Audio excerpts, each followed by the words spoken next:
Hello, so in this video I'm gonna show you 30 different cold email tips I have used to book over 850 B2B sales meetings and generate over 10 million euros worth of sales opportunities for my B2B clients. So without further ado, let's go to the presentation. And after you have watched this video, you will have everything you need and more to generate 7 to 40 sales calls per month for your own business. And here's an example of results from Phoenixtal campaigns. So Phoenixtal is our agency, and here you can see we have sent like thousands of emails here. The open rates are like 80%, 75%. Usually we don't track those, but we track the initial campaigns to check that if an infrastructure is in order, and we will go over that and more soon. And here's also the reply rate. So 10% reply rate here, 22, 37, positive reply rate like 20%, 14, 24, and these are like better results than usual, but you can definitely make these kinds of results whatever you will generate a lot of meetings. So let's go and move on. Here are also a fraction of the meetings we have booked for our B2B clients. So we have booked Rovio is like the creator of Angry Birds, Fortum, like big energy company, and like hundreds of more. And I'm sharing these results so you know that this isn't just theory. I have actually done this for a few years now. So I will show everything to you. A solid cold email system needs multiple things. So it isn't just one thing. You need everything to work together to make this work and get results like this. So you will need the infrastructure, so what you use to send and actually land in the primary inbox, not in the spam folder. You'll also need to have quality lead lists, so who you send the emails to. Then you need to do copywriting, so what you send to them. You must like make it appealing and curiosity driven and like valuable. And the fourth is management, so how you actually convert the interest into actual meetings and clients. And as I said, if even one of these is off, your results will suffer greatly. And actually, you can't make it work if all of these don't work. And this resource is built to help you get each one dialed in.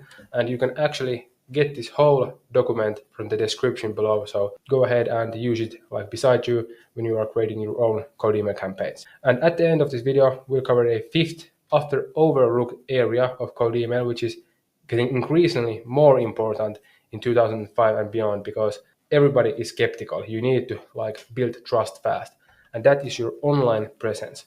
So your online presence matters more than you think because before someone replies to your message, they will always look you up and Google your name or business. They will always do that. So if what they find raises doubt or skepticism, they don't do anything. They will move on with their life. And that's why your LinkedIn profile, website, social proof, and everything must back you up in every way. But yeah, let's start with the beginning, so which is the infrastructure, what you use to send your email. Okay, and the first step is to find a cold email tool. So in 2025, the best options are SmartLead and Instantly. And I've used them both myself, and they are like the leading tools in the market, so choose one of those. And personally, I use SmartLead right now myself. We are actually one of the selected SmartLead certified partners. And SmartLead is like Android. It's super customizable. It has a lot of great features I love, and the solid API access so you can integrate with other tools. And the user experience isn't as beautiful as Instantly, so that's a bit concise, but you will get used to it fast. And yeah, SmartLead support is super great. I have personally like suggested many of the features they have right now, and their Slack community is active, like very active, and they actually listen to users extremely often. Okay, and the second step is that you should get separate domain names for cold email purposes only. And yeah, if your company domain is phoenixstar.com, you should get secondary domains such as Phoenixstar Group, Phoenixstar Mile, Hello Phoenixstar, and so on. And this keeps your cold email set up separate from your main domain.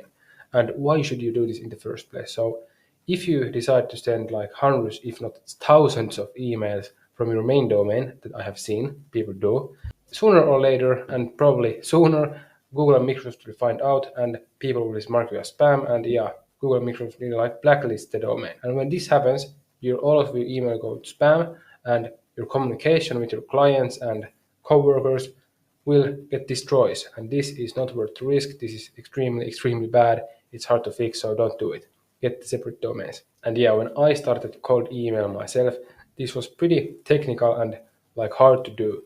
And the setup was complex, technical, and there was a big barrier to entry which is why like there wasn't too much competition like in nowadays. But the good news for you is that this is extremely easy to do nowadays. So you can buy the domains and email addresses directly from Smartlead and instantly. And I don't actually recommend that, but yeah, you can do it if you are like a beginner and don't have too much like money and want to do it easy and fast. Then I do recommend it. But if you want like long-term thing, get your own domains from Porkban and GoDaddy and go with that, because if you get them from like Smartly and instantly, you won't have direct access to the email inboxes themselves, and you can't change the settings once they are created.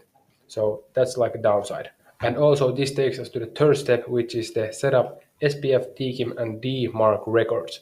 And if you get your domains manually from Google, you need to do this yourself. And this can have like a room for error, and it's quite technical to do at first, but it isn't like hard when you get used to it.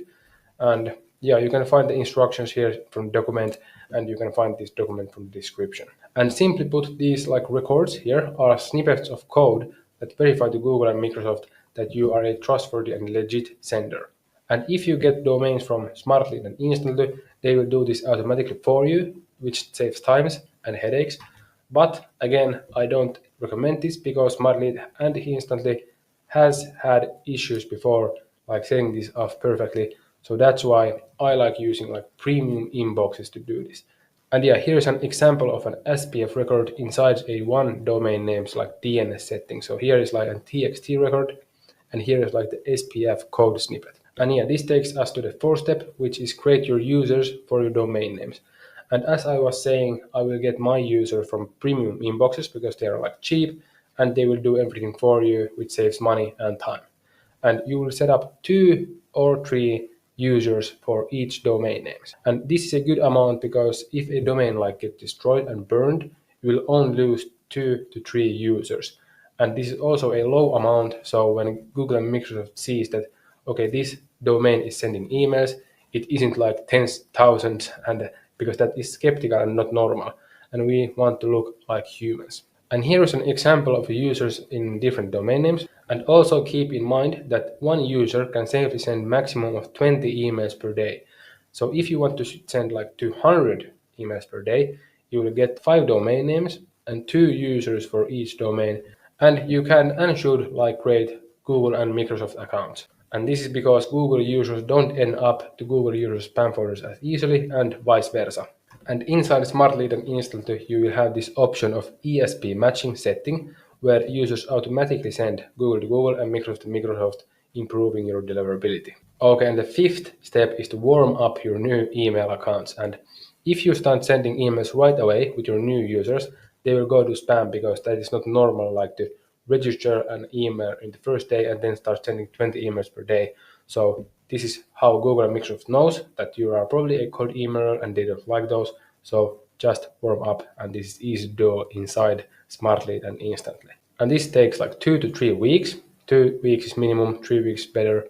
And yeah, what warm up really means is that these new users will join a warm up pool when there is like tens of thousands of other email accounts, and they will like send emails automatically to one another. And this over time, over the 2 or 3 weeks, like increases the domain reputation. And when you start sending real emails in like 2 weeks, it will look normal.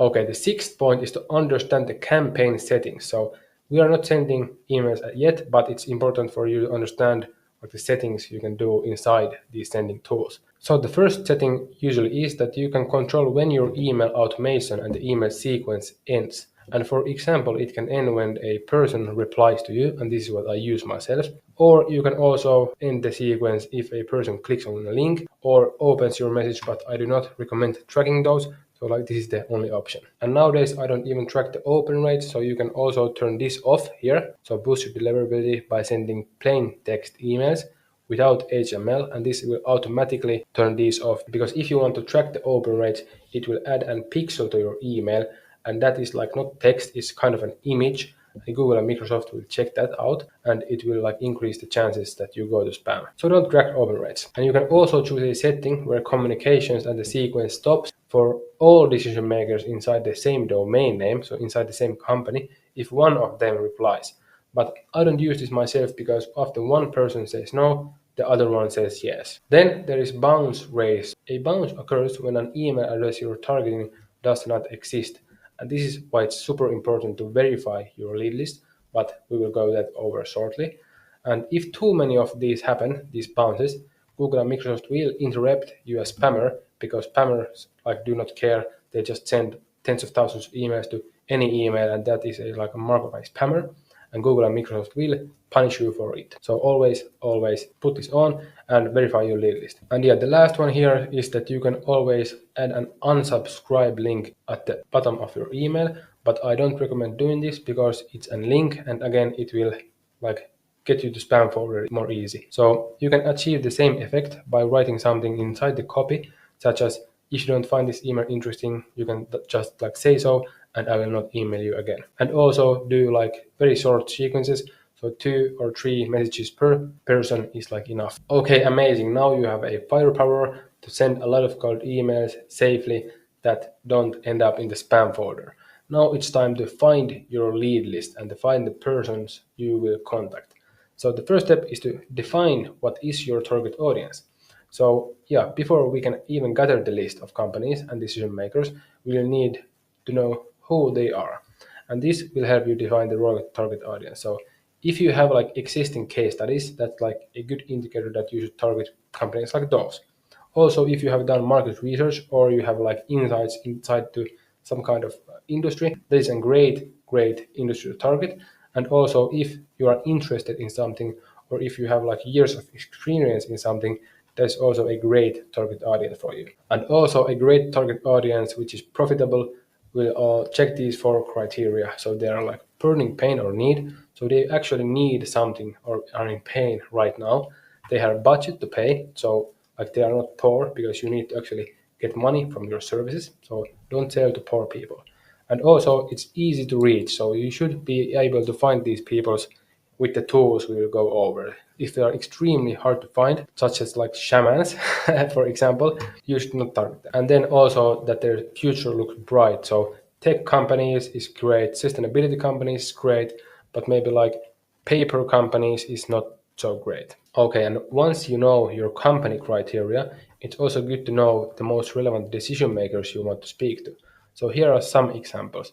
Personally, myself, CEO, founder, sales leaders and marketing leaders are the most relevant for me, but there are also many more, such as HR, finance, operations, tech, product leaders, manufacturing leaders, and many more. And depending on your tool, you should also add the synonyms of each job title to the job title search section, because these will broaden your search and give you more of the decision makers that match your criteria. Okay, so once you know your company criteria and the most relevant decision makers, it's time to acquire a prospecting tool. And here are a few examples you can use. Clay is amazing. It's so flexible, but it isn't the most easiest to use and the cheapest either, but it's great. Apollo and Sales Navigator are great. They are easy to use. They have a lot of data, and you will get emails directly from Apollo. Sales Navigator, you will need another tool to get the emails, such as ICPs or Find Email. So I recommend these two. Crunchbase is great for startup and funding data. StoreLeads is great from e-com data, and so on. And choosing the right tool really depends on what you need.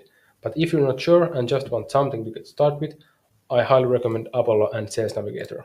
And once you have chosen your data source, you can filter the results based on the target audience criteria you already know at this point. So here's an example inside Apollo. You can set up the job titles, so CEO, head of marketing, head of sales, and this is just an example. I would in real life put the synonyms here. Finland is the company selected here. Employees is 1 to 200. And also you can add industries, keywords. You can also add revenue filters and much more. And when you have added your filters and criteria, you can get the list from the data tool and you can add it inside your Excel or Google Sheets. And when it's there, you should then clean the data, because it won't look like this. It's a bit messy, so you need to rearrange the columns, delete some rows, delete some columns, and yeah, format it so you will actually understand it. And here's an example of the results. So there's all kind of data. You can have company LinkedIn URL, employee count, industries, locations, much more. But before your lead list is ready to use, you will need to verify that the contact information is up to date with an external tool. So if you want to keep your deliverability in good shape, you must verify the accuracy of your contact information with a tool such as Minute Verifier or Zero Bounce or Never Bounce. And these tools check whether your contacts are reachable and existing in the first place and remove the bad ones and the invalid ones. And this ensures that you're only sending emails to existing email addresses and maintaining good relations with Google and Microsoft. And yeah, using these tools is extremely easy. Just upload your CSV here inside the tool, wait a moment, and then you have this kind of view. You will see the good emails, the risky emails, and the bad emails. Never get the bad emails because they are not existing, but you can actually verify these emails, and in reality 80% of these are good emails. And you can use a bounce band for this to verify the risky emails. But if you don't know exactly what you're doing and want to get started, just get the good ones and roll with those. And now you will have your data, it's clean, you can actually start trending these. So now we need to determine what will we say. Okay, and this is one of the most important things in making cold email work, because you can't just write anything.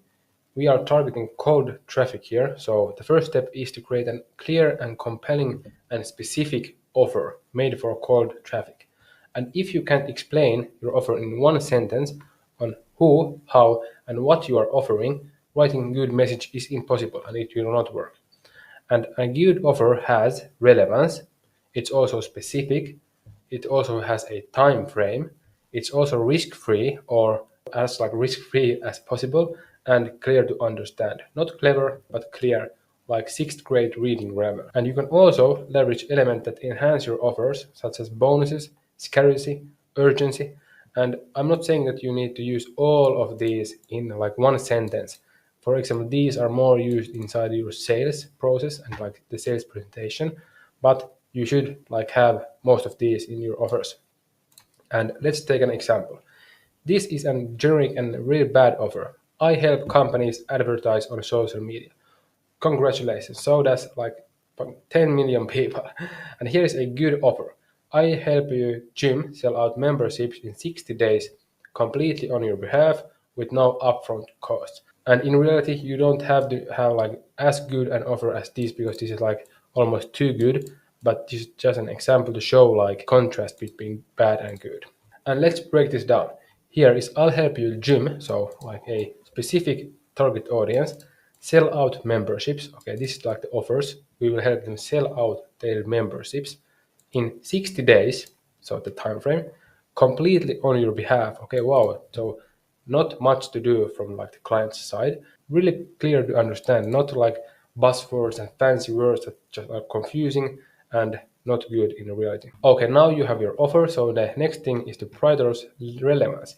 And the biggest secret to cold email is actually relevance. And if you can send a message to the right person at the right time, you will multiply your results, like multiple replies, meetings, and deals. Even if your message isn't the best, it's a bit long, the wording isn't mega optimized. And on the flip side, if your cold email is the best copy in the world, but it is not relevant, you will not get results. So how can you find these relevant factors? You can use tools such as Clay to monitor for intent signals or buying signals from companies and decision makers. And you can do this manually also, like with LinkedIn Sales Navigator. You can find people that has changed companies recently, posted on LinkedIn, is hiring, and those are the signals you can make your copy relevant based on.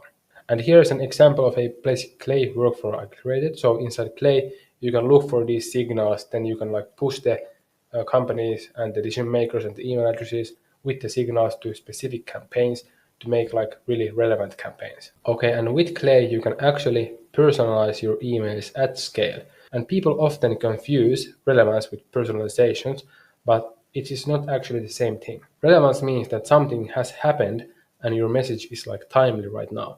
And personalization, on the other hand, means that you mention something personal about the recipient or the company. And personalization has many benefits, but it's not as powerful as relevance. So take an advantage of it when and if you can. Okay, and the tip number 13 is keep your messages short and sweet. So once your offer is clear, it's time to turn it into a short message. And most people don't have the time or interest to read messages from strangers. Seriously, think about it. It's hard to even read all the newsletters from people that you know and like and trust in your inbox. So think about cold emails. You need to get your point across immediately. And decision makers at big companies get dozens, even hundreds of emails per day. And that's why your message needs to be clear, direct, and fluff free from the first line. And keep it short, like 40 words, 50 words is ideal, 75 words is great, 100 words can be, but that's the max. If you go over it, it just looks too long, especially on mobile phone. And yes, of course, if you are a copywriting pro and you have done market research so deep and you know everything about your customers, you can make longer messages work. But most people lose attention fast, and especially if the message drags. And don't try to impress people with big fancy words. People are busy and reading takes effort and actually mental power, so if your message feels confusing, they will just stop reading. And the last tip here is write as you are talking to a friend, like I'm talking to you right now. If they understand it, your prospects will too. Okay, and the 14th step is to keep the focus on the recipient and express how specifically they would benefit from them. How can your offer make their life better? And what is the transformation you are providing? And hint, it isn't your amazing company or your service itself. And don't talk about yourself and your service because in reality, nobody cares, especially strangers. And that's harsh, but that's good to keep in mind. And the recipient is only interested in what can you do for them. Okay, and the 15th step is to offer some kind of value. The recipients are primarily interested in sales, as we talked. So how can we use this to get more responses and meetings? By offering some value. So create valuable resources or guides or sales assets like this one you are reading now. You can get it from the description and from a certain area of your service and use it in your cold email, LinkedIn, and elsewhere. And it must connect to your service some way. And here are some examples of lead magnet formats you can create. Google Documents as this one, step-by-step video as this YouTube video, case study, webinar, mini course, template, checklist, tools, demo, Gamma presentation, Notion resource. There's so many of them. And if you don't already have a lead magnet, you can also provide insights and knowledge. Okay, and the 16th point is don't ask for a meeting right away because nobody likes being sold to, but everybody likes to buy. And if you feel that somebody is trying to sell to you, it's a bit uncomfortable, you don't feel in control, and you just don't like it. The same applies here, and if you ask for a meeting right away in the first message, it's really too much to ask. Imagine, because people busy professionals are charging hundreds of euros per hour for their time. So if a stranger comes and asks, can I get 30 minutes of your time to tell me about myself and my company? They don't care. And if instead you offer value, insight, and conversation first, then it feels natural to ask a meeting after few back and forth conversations. And if you want to ask for a meeting in your first email, use a soft call to action such as, should we chat about this more? Don't be just immediately saying, can I tell you 30 minutes about this? Because they don't even know you. Only after you have received a response you can use this hard call to action and actually propose times. Okay, 17th and one of the most important things in all of business once more is leverage social proof. And if you have achieved a result for somewhere or work with a reputable companies, you should mention it definitely. People get so many messages every day, and if you can demonstrate that you have done this and been there, you will get their attention and extra time to convince them of your service. So make use of your references, concrete results, big names, notable partners, and so forth. Okay, and let's check 4 examples of this. Beginner level with no social proof, I help marketing companies book 10 to 15 meetings every month. The next step is we booked 12 meetings for a marketing agency Phoenixtal last month. Okay, here we have specific thing we have done and a name that we have done it for. We booked 12 meetings for marketing agency Phoenixtal last month, so the last the same as the last, including with Nokia and BMW. Okay, big names we have booked meetings. That's more interesting. Okay, and the God mode is we generated 120,000 euros worth of sales opportunities for a marketing agency Phoenixtal from 12 meetings last month, including Nokia and BMW. Okay, here we have the money because everybody, especially cold traffic, cares about money. So use this information in your cold emails. Okay, and the 18th point is send plain text only. If you add images, links, or videos to your messages, you multiply your chances of ending up in spam, as we talked about. So send the first message as plain text to avoid spam as much as possible.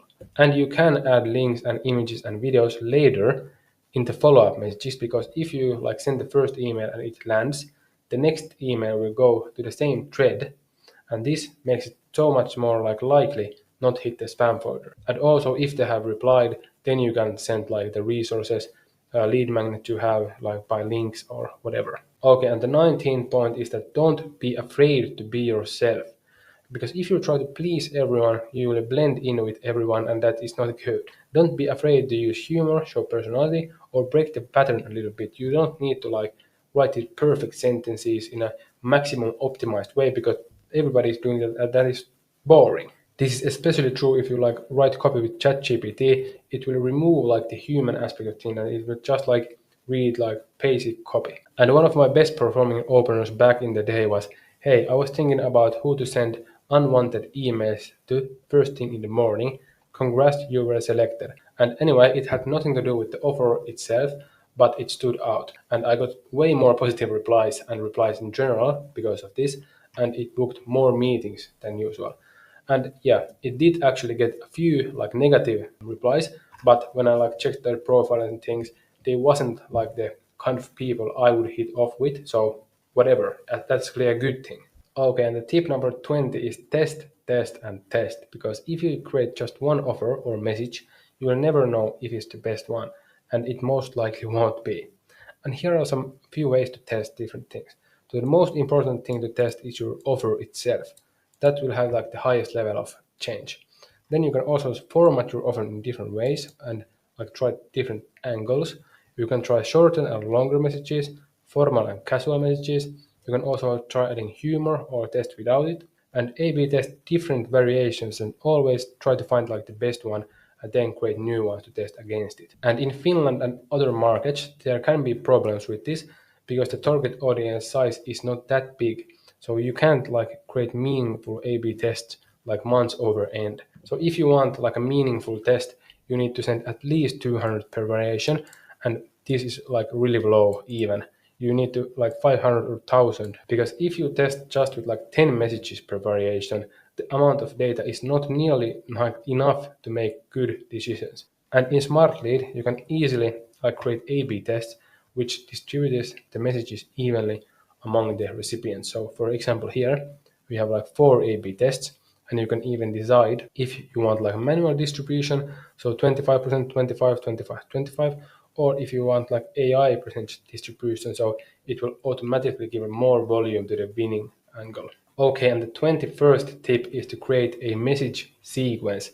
Do not send just one message. This is actually very common to see that people send one message and expect results, but that is not the case. Because now we understand the message basics, and that's good, but we need to create many messages. And in 2025, I recommend creating 2 to 4 message sequences. Actually, if you have even slightly more volume, 2 to 3 message sequences is best. But if you have very small target audience, you can go 4 or even 5. It is extra small. And this is because one message is too few, and you can't properly showcase your value in one message, which is short. Multiple messages is needed to give you the opportunity to highlight your value from different angles and perspectives. And more than 4 messages is generally too many, and the risk of getting flagged as spam increases exponentially, and this will destroy your deliverability. By limiting your sequence to 4 messages, you will not easily end up on the spam list, and your deliverability stays in good shape. And Smart Lead and Instantly makes this extremely easy, so you will just need to create one email here, then toggle this maybe 2 days in between, then goes to another email, and then the third one, and this is how it goes. And when your message sequence is ready and you have all the campaign settings in place, it's time to launch and move to the fourth phase. Okay, so your campaigns are now running and you are getting responses. And it's now time to convert those responses into meetings and those meetings into actual clients. Okay, and the first thing is that you should respond quickly, because positive responses aren't hot forever. The ideal time is within 15 to 30 minutes when the prospect is at their warmest. And the reality is that you can't always manage this, but the faster you can, the better. And quick response significantly impacts the number of meetings you booked. It actually can even double them if you respond within like 10 minutes to each of your hot lead. And this is especially true at higher volumes. And tip is that you can actually auto-categorize with AI these responses. So you can like monitor the responses with AI, and it will pick up the sentiment. If it's a positive sentiment, it will tag the like conversations as positive, and then it will trigger a workflow that will notify you in Slack, and you will get a Slack notification when you get a positive reply. Okay, the next step is to use an CRM system, and this is mandatory. You must do this. You must track every positive reply. And you can do this with Pipedrive, for example, but also HubSpot, Close. There are like endless of these, and yeah, any of them will do. Even a Google Sheet will do. And yeah, the thing you need to do is to create a sales pipeline and then add a conversation to different stages.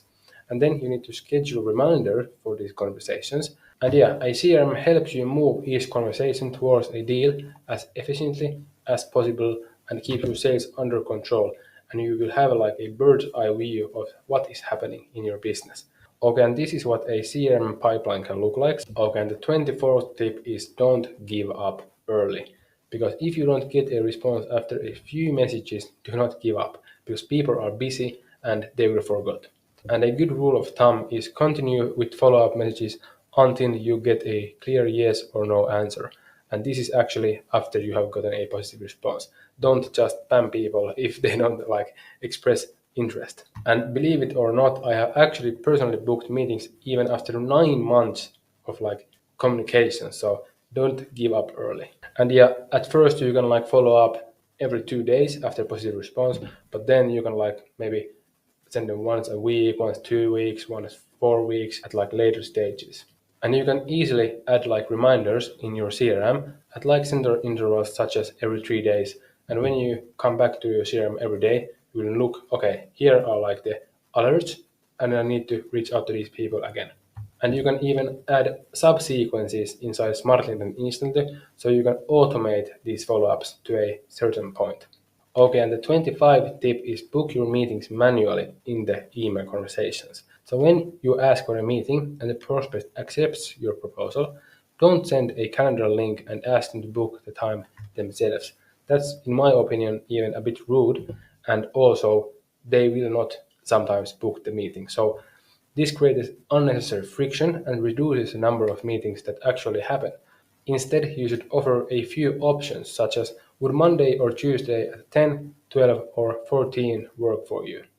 And this makes it extremely easy to just say one word and you can book the meeting in. Okay, and tip number 26 is that you should use Calendly to your advantage, even though you are booking the meetings manually, because you can use Calendly for other purposes. And what are the purposes? So you can actually set up automatic reminders inside Calendly to your prospects, for example, before 24 hours of the meetings and before 30 minutes of the meeting. And also you can share like valuable resources, case studies, or even videos inside the reminders so they are more bought in when the meeting actually happens. Okay, congrats, you now have a fully working cold email infrastructure and machine working in your favor. But you are not done yet because you need to optimize your online presence, which is the phase 5. And the 27th tip is the website. You must have a good website in 2025 or you will get left behind by your competitors. So after you have get your new domain names and users, you will redirect the new domains to your actual website. So when a prospect receives an email from, for example, Omar at hellophoenixstyle.com and types hellophoenixstyle.com into the browser, they will end up in phoenixstyle.com website. And what they will see here is extremely important because if a person is actually considering replying to you, they will check out your website. And if they are not convinced, they will not respond. So what they see is extremely important and they need to be interested immediately. And this is accomplished by building a clear, convincing, and modern website. So first and foremost, the page should show who you help, what you offer, and how do you achieve this. This is one of my old offers, and here you can see European B2B service business, who we help. What is transformation? We help you go global in 15 days and sign 1 to 3 high-ticket clients every month. Okay, so how we help? With signal-based outreach engine. Okay, and after this, the most powerful element of your site is a video sales letter, kind of like this YouTube video here. And here you can provide a staggering amount of value and walk through your service. The idea is to convince the visitor and also make FaceTime with your prospects so they will know, like, and trust you. And your website should also have like information in an easily digestible and scannable format. Images, short text, icons, and other media help people absorb the information. So this is an example of a section, what a section in a website should look like. Because even in 2025, I still see this long paragraph of information on a website. Nobody is reading that, truly. And last but not least, you should have a single call to action on your website, which is ideally if you are selling B2B services to book a strategy session or a meeting. And this brings us to 28th step, which is social proof. So what even is social proof? So social proof is everything you have done for your clients or other people or companies. And you can add logos, reviews, case studies, screenshots, media, videos, and other evidence that you know what you are talking about. And this is one of the most important things in business. And below are some examples of social proof. So logos here, we have like logos here, and like stats we have generated. Also success stories, so case studies, the transformation we have created, review here, challenge, solution, result. So this is like what was the problem, what have we did, what is the result. Also reviews here, client testimonials, that's good to have. Also LinkedIn reviews inside LinkedIn, Google Business Profile reviews as well. And yeah, this is all very important and you should maximize it. So collect social proof from your clients and spread it everywhere. And a good tip is that don't just use social proof on your website or LinkedIn because you can also use it in your outreach, ads, LinkedIn posts, lead magnets, sales presentations, and sales conversations. Okay, and the 29th tip is your LinkedIn profile. And you should think your LinkedIn profile the same as your like website and landing page. Somebody will come to your LinkedIn profile and it should have all like the case study, the information, the offer, like everything in a convincing way. So when they scroll down, they will like have two areas to book a meeting with you. And when doing cold email, LinkedIn is even more important than your website. It's the first place many prospects go to check out who you are and if you are somebody they should trust. And yeah, in any case, this is an example of an optimized LinkedIn profile. This is my old LinkedIn profile, and as we can see here, here has my like logo here, some social proof, smartly certified partners, offer here, so scale internationally in 15 days with a signal-based outreach engine and sign 1 to 3 new high-ticket clients every month. So like the offer here, then the offer here as well, like rephrased in the headline, then call to action here. So go global in 15 days. Clear profile picture with like big face. It's not sketchy looking or anything like that. And yeah, that top of the forward thinking profile is the most important part of your LinkedIn profile. It needs to immediately tell who you help, what you offer, and how do you deliver your promise. This creates credibility and trust. And in addition to this section in your LinkedIn profile, it's worth completing the other sections on your profile, such as about sections, features sections, experience, education, certifications, skills, and recommendations. Plus, I highly recommend posting like good, valuable content consistently because this fills up your activity section. And when people come to your LinkedIn profile after getting your cold email, they will see, okay, this guy is active, he's posting valuable stuff, he's legit. So here is everything you will need to land in the primary inbox, find the right decision makers, write convincing messages and copy and offers, book quality meetings, and build trust in your industry. And now it's time for you to take action. So you can find this whole resource and document from the description below, and you can use it to your advantage and scale your cold email operations. Or if you want or need hands-on help from me personally, you can click the link in the description and work with me, or go to phoenix.com or connect with me on LinkedIn. Good luck and talk later. And hey, if you want to learn how to use clay.com and automate your outbound, I'm gonna show you exactly that in 4 ways. So check that out.